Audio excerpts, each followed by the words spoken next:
소리에 있게 불러 넌문나니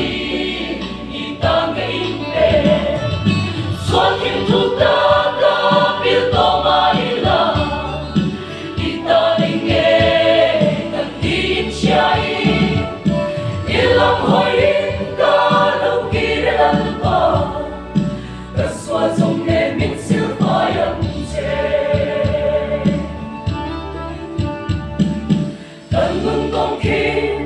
le ko hara nang lâu bê tu kasya siraw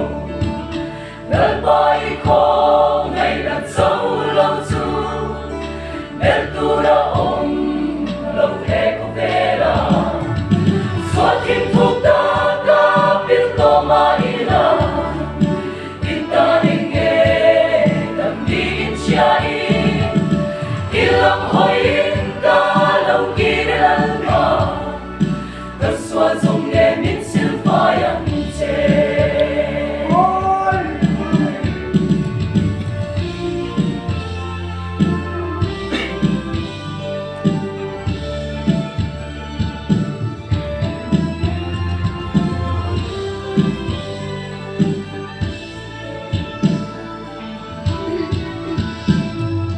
Chana ruangi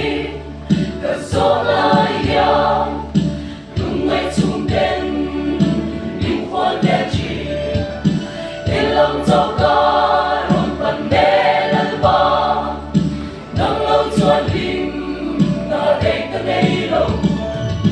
suakin thu ta ka pil to maila italinge